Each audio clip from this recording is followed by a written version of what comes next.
Hello everyone, स्वागत है आपका सोनिया टीचिंग क्लासेस में। कैसे हैं आप सब? आई होप अच्छे होंगे। चलिए स्टार्ट करते हैं आज के वीडियो को। आज के इस वीडियो में मैं डिस्कस करने वाली हूँ NEP 2020। यह टॉपिक जो है रीड 2025 के लिए मोस्ट इम्पॉर्टेंट है, क्योंकि इस बार यह नया जुड़ा है रीड के सिलेबस में, तो इससे क्वेश्चन 100% मान कर चलिए। तो वीडियो बहुत ज़्यादा इम्पॉर्टेंट है, वीडियो को अंत तक ज़रूर देखिएगा। इस वीडियो में मैंने उन सभी पॉइंट्स को इंक्लूड किया है जो एग्ज़ाम के पॉइंट ऑफ व्यू से बहुत ज़्यादा इम्पॉर्टेंट है। वीडियो छोटी ही रहेगी बट इम्पॉर्टेंट रहेगी। तो चलिए बिना देरी के स्टार्ट करते हैं वीडियो को। सबसे पहले हम जानते हैं राष्ट्रीय शिक्षा नीति क्या है, यानी इसके पहले और कौन सी राष्ट्रीय शिक्षा नीति आई हैं, चलिए उनके बारे में जानते हैं। राष्ट्रीय शिक्षा नीति 2020 स्वतंत्र भारत में तीसरी शिक्षा नीति है।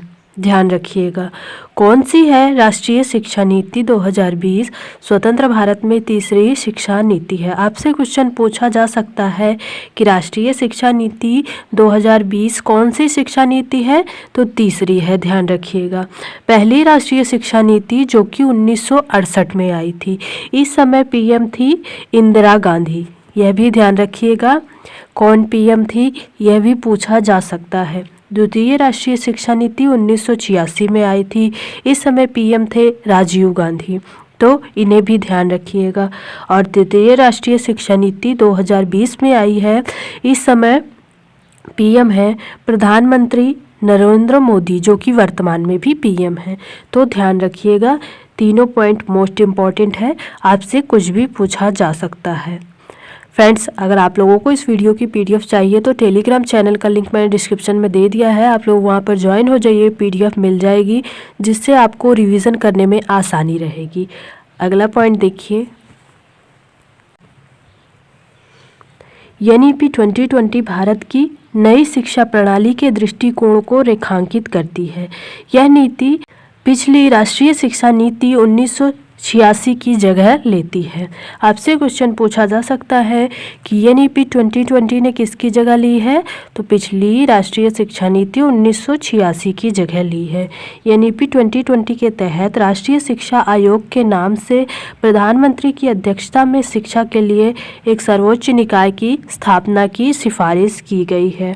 इसके अलावा मानव संसाधन एवं विकास मंत्रालय का नाम बदलकर शिक्षा मंत्रालय करने का भी सुझाव NEP 2020 में ही दिया गया है, जो कि अब मानव संसाधन विकास मंत्रालय का नाम बदलकर शिक्षा मंत्रालय हो चुका है। ध्यान रखिएगा। अगला पॉइंट देखिए, NEP 2020 लगभग 34 वर्षों बाद आई है। 21वीं शताब्दी की प्रथम राष्ट्रीय शिक्षा नीति है NEP 2020। NEP 2020 कितने वर्षों के बाद आई है? 34 वर्षों के बाद। यह पॉइंट वेरी इंपॉर्टेंट है, ज़रूर ध्यान रखिएगा। आपसे क्वेश्चन पूछा जा सकता है कि NEP 2020 कितने वर्षों बाद आई है, तो 34 वर्षों बाद। 2020 की इस शिक्षा नीति में MHRD यानी मानव संसाधन विकास मंत्रालय का नाम बदलकर शिक्षा मंत्रालय कर दिया गया है। अभी मैंने आपको बताया, उस समय शिक्षा मंत्री थे रमेश पोखरियाल। ध्यान रखिएगा, जब मानव संसाधन विकास मंत्रालय का नाम बदला गया, शिक्षा मंत्रालय किया गया, तब कौन शिक्षा मंत्री थे? रमेश पोखरियाल निशंक। यह जो शिक्षा नीति आई है, इसके अध्यक्ष कौन है? के कस्तूरी रंगन। आपसे क्वेश्चन पूछा जा सकता है कि NEP 2020 की जो रिपोर्ट आई है, इसकी अध्यक्षता किसने की है, तो किसने की है? के कस्तूरी रंगन के द्वारा NEP 2020 की अध्यक्षता की गई है। के कस्तूरी रंगन कौन है? इसरो के वैज्ञानिक हैं, यह भी ध्यान रखिएगा। अगला पॉइंट देखिए, इस समिति का गठन जो है 2017 में हुआ था और इसके अध्यक्ष हैं कस्तूरी रंगन। अभी मैंने आपको बता दिया, ये इसरो के वैज्ञानिक थे और कस्तूरी रंगन की अध्यक्षता में NEP 2020 की समिति का गठन किया गया। इसमें 8 सदस्य थे। आपसे क्वेश्चन पूछा जा सकता है कि NEP 2020 की समिति में कितने सदस्य थे? 8। इसकी अध्यक्षता किसने की है? कस्तूरी रंगन ने। ध्यान रखिएगा, इस समिति ने अपनी रिपोर्ट 31 मई 2019 को सौंपी थी। अगला पॉइंट देखिए, NEP 1986 ने 10+2 की अवधारणा दी थी, यानी 10+2 की अवधारणा किसने दी थी? 10+2 की अवधारणा किसने दी थी? तो राष्ट्रीय शिक्षा नीति 1986 में 10+2 की अवधारणा दी गई थी, जिसे बदलकर राष्ट्रीय शिक्षा नीति 2020 में क्या कर दिया गया है? 5+3+3+4 कर दिया गया है। यानी वर्तमान में शिक्षा का स्वरूप कैसा होगा? 5+3+3+4 होगा। यह पॉइंट मोस्ट इम्पॉर्टेंट है और सीटेट में कई बार पूछा गया है, तो किसी भी शिक्षक भर्ती में ये 100% मानकर चलिए पूछा जा सकता है। अगला पॉइंट देखिए,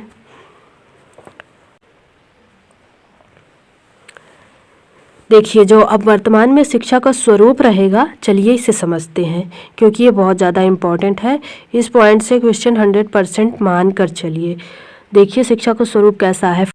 5+3+3+4 है शिक्षा का स्वरूप, और इसे कैसे वर्णित किया गया है समझिए।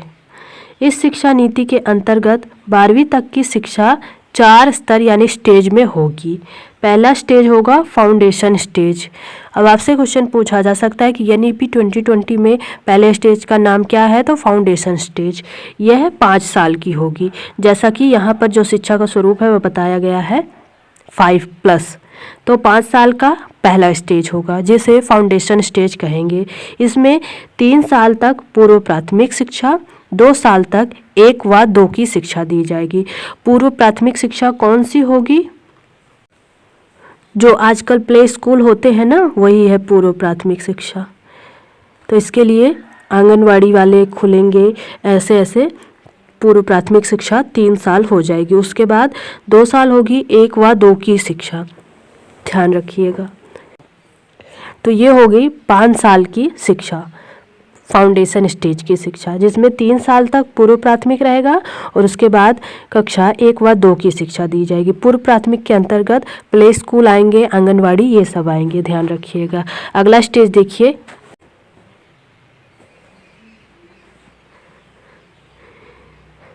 देखिए फाउंडेशन स्टेज से कुछ और पॉइंट समझिए। इस प्रथम स्टेज या शुरुआत के 5 वर्षों में बच्चों का कोई पेपर नहीं होगा। यानी शुरुआती 5 वर्षों में बच्चों का कोई पेपर नहीं होगा। कक्षा 1 व 2 तक कोई पेपर नहीं लिया जाएगा। द्वितीय स्तर जिसका नाम होगा प्री प्रेटरी स्टेज। क्या होगा? प्री प्रेटरी स्टेज, ध्यान रखिएगा। द्वितीय स्तर जिसका नाम होगा प्री प्रेटरी स्टेज, यह 3 साल तक होगी, यानी कक्षा 3, 4, 5। अभी जो इसके पहले वाली स्टेज थी उसमें 5 साल था, जिसमें 3 साल पूर्व प्राथमिक और 2 साल 1 व 2 कक्षा। फिर 3 साल आ गया, दूसरी स्टेज हो गई जिसका नाम है प्री प्रेटरी स्टेज। इसमें 3 साल है, कक्षा 3, 4 व 5 तक यहाँ पर बच्चा रहेगा। इस स्तर पर बच्चों को मातृभाषा या क्षेत्रीय भाषा में ज्ञान प्रदान किया जाएगा। इसी स्तर पर बच्चों के पेपर शुरू होंगे, मतलब कक्षा 3 से बच्चों को परीक्षा देनी होगी। 1, 2 तक परीक्षा नहीं देनी होगी। यह पॉइंट भी ध्यान रखिएगा। मोस्ट इम्पॉर्टेंट सभी पॉइंट हैं, ध्यान रखिएगा। अगला देखिए, अगला है तीसरा स्टेज, यानी इसका नाम है मिडिल स्टेज। पहली हो गई फाउंडेशन स्टेज, दूसरी हो गई प्री प्रेटरी स्टेज, तीसरी है मिडिल स्टेज। इसमें भी 3 साल तक होगा, जहां पर कक्षा 6, 7, 8 होगा। इसमें छात्रों को व्यावसायिक शिक्षा दी जाएगी, यानी एनईपी 2020 के अनुसार छात्रों को व्यावसायिक शिक्षा कक्षा 6 से ही स्टार्ट हो जाएगी। जैसे कंप्यूटर ट्रेनिंग, बुनाई, कोडिंग, सिलाई, ये सब क्या है? व्यावसायिक शिक्षा है, तो ये कक्षा 6 से ही स्टार्ट हो जाएंगी मिडिल स्टेज में, ध्यान रखिएगा। अगला देखिए, अगला है चौथा स्टेज, जिसे कहेंगे सेकेंडरी स्टेज। क्या कहेंगे? Secondary stage. यह होगी 4 साल की। तो पहली कौन सी थी? पहली थी फाउंडेशन स्टेज, दूसरी थी प्री प्रेटरी स्टेज, तीसरी थी मिडिल स्टेज, चौथी है सेकेंडरी स्टेज। तो ये हो गई 5+3+3 का जो व्याख्यायित स्वरूप होगा। सेकेंडरी स्टेज में 9, 10, 11, 12 कक्षा की शिक्षा दी जाएगी। इसमें साइंस, कॉमर्स, आर्ट, इन सब की बाध्यता खत्म कर दी गई है। यानी अभी तक जो एक बाध्यता है ना कि साइंस लो या आर्ट्स लो या कॉमर्स लो, तो उसमें आपको साइंस के विषय रहेंगे, आर्ट्स के रहेंगे तो आर्ट्स के रहेंगे, कॉमर्स रहेंगे तो कॉमर्स, ये सब बाध्यता अब खत्म कर दी गई है। छात्र कोई भी विषय किसी विषय के साथ ले सकता है। वार्षिक परीक्षा समाप्त कर दी गई है। सेमेस्टर के अनुसार परीक्षा होगी, प्रत्येक 6 माह में एक परीक्षा होगी। जैसा कि अब बहुत जगह यह परीक्षा सेमेस्टर वाली हो रही है, 6 माह में वार्षिक परीक्षा समाप्त कर दी गई है, ध्यान रखिएगा। अगला पॉइंट देखिए, इसी स्टेज में एक विदेशी भाषा की शिक्षा भी दी जाएगी, यानी चौथे स्टेज में एक विदेशी भाषा की शिक्षा भी दी जाएगी। सेकेंडरी स्टेज में एक विदेशी भाषा की शिक्षा भी दी जाएगी। आपसे क्वेश्चन पूछा जा सकता है कि विदेशी भाषा की शिक्षा किस स्टेज में दी जाएगी, तो सेकेंडरी स्टेज में। नई शिक्षा नीति 2020 में एमफिल के कोर्स को समाप्त कर दिया गया है। यह मोस्ट इम्पॉर्टेंट पॉइंट है, कई बार पूछा गया है, तो आगे भी पूछा जा सकता है। अब छात्र ग्रेजुएशन, पोस्ट ग्रेजुएशन, उसके बाद सीधे पीएचडी कर पाएंगे, ध्यान रखिएगा। अगला पॉइंट देखिए, एनईपी 2020 3 वर्ष की आयु से 18 वर्ष की आयु तक है, यानी एनईपी 2020 जो है उसकी आयु सीमा है 3 वर्ष से 18 वर्ष, ध्यान रखिएगा, ये इम्पॉर्टेंट है। मल्टीपल एंट्री और एग्जिट सिस्टम है। यदि छात्र 1 वर्ष पूरा हो जाता है तो एक छात्र प्रमाण पत्र प्राप्त कर सकता है। यदि छात्र 2 साल पूरा कर लेता है तो एक डिप्लोमा प्रदान किया जाएगा। अगला देखिए, यदि 3 या 4 साल का कार्यक्रम पूरा हो जाता है तो डिग्री प्रदान की जाएगी। ये सिस्टम एनईपी 2020 में हो गया है। देखिए, 1 वर्ष में सर्टिफिकेट मिलेगा, 2 वर्ष में डिप्लोमा होगा, 3 या 4 वर्ष में डिग्री प्रदान की जाएगी, ध्यान रखिएगा। अगला पॉइंट देखिए, विश्वविद्यालयों और उच्च शिक्षण संस्थानों में प्रवेश के लिए कॉमन एंट्रेंस एग्जाम होंगे। 2030 तक शिक्षण के लिए न्यूनतम डिग्री योग्यता 4 वर्षीय एकीकृत बीएड होना आवश्यक है। भारत देश में शोध और अनुसंधान को बढ़ावा देने के लिए नेशनल रिसर्च फाउंडेशन संगठन की भी स्थापना की जाएगी एनईपी 2020 के तहत। ये सब पॉइंट मोस्ट इम्पॉर्टेंट है, कथन में पूछा जा सकता है, तो आप इन्हें ध्यान रखिएगा। अगला देखिए, देश की नई शिक्षा नीति 2020 को इस बिल के तहत जारी किया गया है। आपसे क्वेश्चन पूछा जा सकता है कि नई शिक्षा नीति 2020 के बिल का नाम क्या है, तो क्या नाम है? नेशनल हाई एजुकेशन बिल, यानी NHEB। इसका फुल फॉर्म भी पूछा जा सकता है, तो यह पॉइंट वेरी इंपॉर्टेंट है। फुल फॉर्म भी याद रखिए और बिल का नाम भी याद रखिए, NHEB, national high education bill. कक्षा 5 तक मात्र स्थानीय भाषा, मातृभाषा में ही शिक्षा प्रदान की जाएगी। अंग्रेजी भाषा को कक्षा 5 तक खत्म कर दिया गया है। यह पॉइंट भी वेरी इंपॉर्टेंट है। आपसे क्वेश्चन पूछा जाएगा कि क्या नई शिक्षा नीति में अंग्रेजी भाषा की शिक्षा को खत्म कर दिया गया है, तो हाँ, कक्षा 5 तक खत्म कर दिया गया है। अगला देखिए, नई शिक्षा नीति 2020 के लक्ष्य क्या हैं, इन्हें भी ध्यान रखिए। यहाँ पर जितने पॉइंट मैंने लिखे हैं सभी मोस्ट इम्पॉर्टेंट है, सभी से क्वेश्चन बन सकता है। 2030 तक सकल नामांकन अनुपात 100% करना, 5वीं तक की शिक्षा मातृभाषा या क्षेत्रीय भाषा या स्थानीय भाषा में देना। इस नीति के तहत 3 वर्ष से 18 वर्ष के बच्चों को RTE 2009 के अंतर्गत रखा गया है। इसके पहले क्या था, 6 से 14 वर्ष था, ध्यान रखिएगा। आयु सीमा बच्चों की। शिक्षा के क्षेत्र में GDP का 6% हिस्सा होगा। पहले कितना था, 4.4% था, लेकिन वर्तमान में कितना हो गया है, GDP का हिस्सा 6% हो गया है। यह भी पॉइंट वेरी इंपॉर्टेंट है, कई बार पूछा गया है, तो आप इसे ध्यान जरूर रखेंगे। अगला देखिए फ्रेंड्स, अगला है एक अभ्यास प्रश्न।